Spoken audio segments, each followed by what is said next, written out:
नमस्कार, मैं उदय शंकर और आज की सबसे बड़ी खबर यह है कि जेएसएससी पेपर लीक को लेकर पूरे सूबे की सियासत गरमाई हुई है।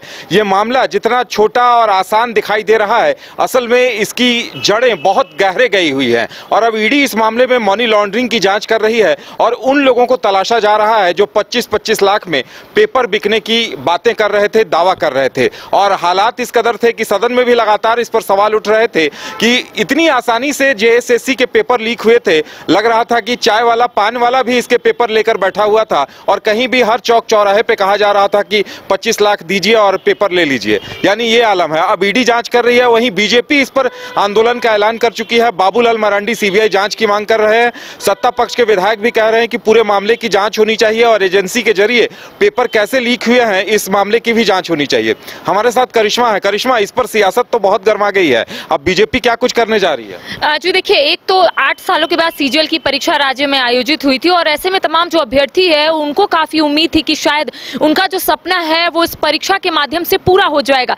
लेकिन जब पेपर लीक का मामला सामने आता है तो अभ्यर्थी काफी हताश रहते हैं, परेशान रहते हैं, आंदोलन की रूपरेखा बनाते हैं और जेएसएससी कार्यालय का घेराव भी करते हैं। आपने देखा होगा कि वहां पर अभ्यर्थियों ने सिर्फ यही बात बोली कि एक तो वो आर्थिक रूप से कमजोर है और ऊपर से जब परीक्षा की तिथि की घोषणा होती है उसके बाद उसे एक्सटेंड भी कर दिया जाता है। जब परीक्षा ली जाती है तब धांधली की बात आती है और ऐसे में आपने सही कहा कि 25-25 लाख में यहाँ पर जो क्वेश्चन पेपर है उसकी बिक्री हो रही थी और इसको लेकर कई बार अभ्यर्थियों ने अपनी आवाज भी उठाई थी। अब इसको लेकर सूबे की जो सियासत है वो काफी तेज हो गई है। एक ओर जहाँ सत्ता पक्ष के विधायकों का कहना है कि अगर इससे ईडी हैंडओवर की है तो अच्छी बात है, आने वाले समय में खुलासा होगा, तो वहीं दूसरी ओर भारतीय जनता पार्टी के प्रदेश अध्यक्ष बाबूलाल मरांडी ने सीबीआई को पत्र लिखा है और ये कहा है कि सीबीआई जांच होनी चाहिए ताकि दूध का दूध और पानी का पानी हो जाए। लेकिन अब बीजेपी जो है इसको लेकर आंदोलन करने की रणनीति जो है वो बना चुकी है। कल इसी को लेकर बीजेपी की ओर से राजभवन में 1 दिवसीय धरना प्रदर्शन किया जाएगा।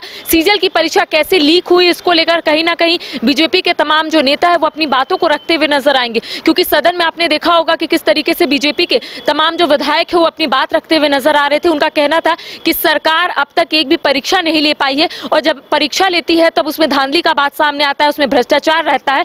और ऐसे में कई जो सदन में विधायक है उन्होंने ये तक कहा कि सरकार चाहती ही नहीं है कि यहाँ के युवाओं को रोजगार मिले। इसी को लेकर जब हमने मांडर विधायक शिल्पी नेहा तिर्की से बातचीत की तो उनका कहना है कि जब पेपर लीक का मामला सामने आया था तो सरकार अनस्टेबल थी, लेकिन अब सरकार स्टेबल है और सभी लोग चाहते हैं कि आखिर इसके पीछे साजिशकर्ता कौन है। तो कह सकते हैं कि जिस तरीके से बाबूलाल मरांडी ने भी पत्र लिखा है, सीबीआई जांच की मांग कर रहे हैं, उसी तरीके से अभ्यर्थी भी सीबीआई जांच की मांग कर रहे हैं, लेकिन ईडी ने इसे हैंडओवर लिया है। तो कह सकते हैं कि अपने तरीके से तमाम लोग जांच में जुटे हुए हैं कि आखिर 25-25 लाख में कौन इसकी बिक्री कर रहा था। और ये भी कनेक्शन मालूम चला है कि बिहार और राजस्थान के कई लोग हैं इसमें शामिल है और वही लोग मिलकर 25-25 लाख में क्वेश्चन पेपर बिक्री कर रहे थे। अब चीजें जो है वो स्पष्ट हो जाएगी जब जांच होगा। और ये भी कहा जा रहा है कि जो भी इसमें पकड़ाता है, यानी कि जो भी साजिश करता है, अगर वो पुलिस के हत्थे आ जाएगा तो सख्त से सख्त कार्रवाई जो है वो होती भी नजर आएगी। तो कह सकते हैं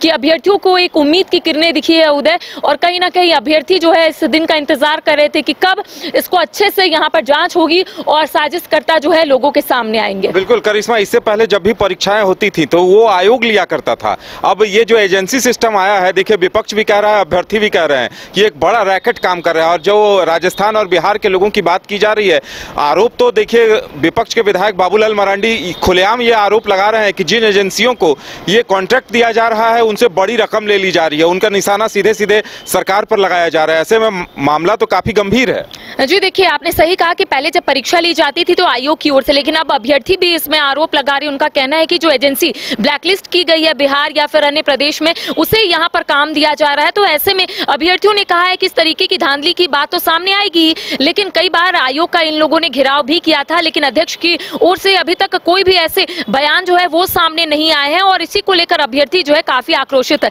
देखिए, जब इससे पहले जो एसएससी की जो सचिव है मधुमिता जी, उनसे अभ्यर्थियों की बातचीत हुई थी तो उनका कहना कहना था कि जो भी आप लोगों की मांग है वो जल्द से जल्द पूरी होगी, इस बार ट्रांसपेरेंसी तरीके से परीक्षा होगी। लेकिन आपने देखा कि क्या हुआ, कई विभिन्न जो केंद्र है वहां पर अभ्यर्थी जो है वो आंदोलन कर रहे थे, पेपर लीक का मामला जो है वो उजागर हुआ, तब अभ्यर्थी जो है वो अलग अलग जिलों से राजधानी रांची पहुंचते हैं और बवाल करते हैं। हालांकि बीजेपी अब इसको लेकर कहीं ना कहीं माइलेज भी लेती हुई नजर आ रही है, क्योंकि उनका कहना था कि जब उनकी सरकार थी राज्य में, यानी कि रघुवर दास की जब सरकार थी, तब रोजगार का रास्ता जो है वो साफ हुआ था। लेकिन इनका कहना है कि जब से हेमंत सोरेन झारखंड के मुख्यमंत्री बने थे, तब से रोजगार का जो रास्ता है वो पूरे तरीके से बंद हो गया था।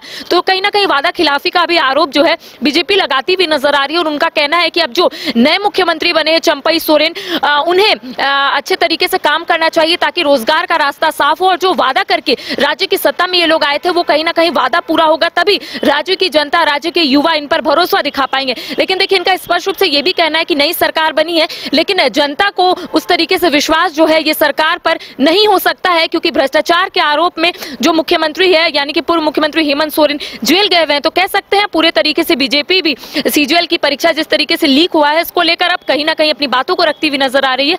और कह सकते हैं कि आने वाले समय में जब जांच होगा, तब चीजें जो है वो आईने की तरह साफ होगी कि आखिर उसके पीछे कौन ऐसा कर रहा था, आखिर साजिश करता कौन है। और देखने वाली बात होगी कि किस तरीके से कार्रवाई जो है वो होती है और अभ्यर्थियों को न्याय मिलता है। बिल्कुल, तो वाकई में मसला काफी गंभीर है और देखने वाली बात यह होगी कि जिस मामले की जांच झारखंड सरकार की एसआईटी कर रही है, ईडी टेक ओवर कर चुकी है और अब बीजेपी की तरफ से सीबीआई जांच की मांग की जा रही है, तो नतीजा क्या आता है और कौन कौन सफेदपोश या एजेंसी के लोग गिरफ्त में आते हैं, ये देखना दिलचस्प होगा। फिलहाल हमारे साथ इतना ही, हमें दीजिए इजाजत और आप देखते रहिए न्यूज़ बाइस्कोप। नमस्कार।